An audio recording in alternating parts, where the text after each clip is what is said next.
শেরপুরে টানা 2 দিন ধরে থেমে থেমে বৃষ্টি আর ঝোড়ো হাওয়ায় বিপাকে পড়েছেন কৃষকেরা। বৃষ্টি আর দমকা হাওয়ায় জেলার বিভিন্ন এলাকায় আমন ধানের ক্ষেত হেলে পড়েছে। যেসব কৃষক আগেই ধান কেটে ক্ষেতে শুকাতে রেখেছিলেন, সেই ধানগুলো এখন ভিজে নষ্ট হয়ে যাচ্ছে। কৃষি বিভাগের তথ্য অনুযায়ী চলতি মৌসুমে জেলায় 93,693 হেক্টর জমিতে আমন ধানের আবাদ হয়েছে।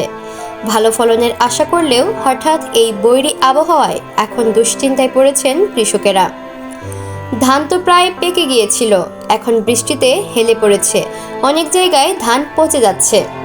জেলা পানি উন্নয়ন বোর্ড জানিয়েছে, গত শনিবার শেরপুরে 135 মিলিলিটার এবং রবিবার 10.50 মিলিলিটার বৃষ্টিপাত রেকর্ড করা হয়েছে। আগামী 4 নভেম্বর পর্যন্ত ময়মনসিংহ ও সিলেট বিভাগে মাঝারি থেকে ভারী বৃষ্টিপাতের আশঙ্কা রয়েছে। জেলা কৃষি সম্প্রসারণ অধিদপ্তরের উপপরিচালক মোহাম্মদ সাখাওয়াত হোসেন জানিয়েছেন, বৈরী আবহাওয়ায় ক্ষতিগ্রস্ত এলাকাগুলো পরিদর্শন করা হয়েছে।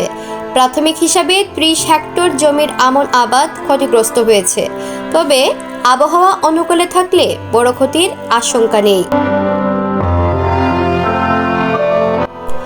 ঘরে ফসল ওঠার আগ মুহূর্তে এমন আবহাওয়ার কারণে এখন শেরপুরের কৃষকের মনে একটাই প্রশ্ন, রোদ উঠবে কবে?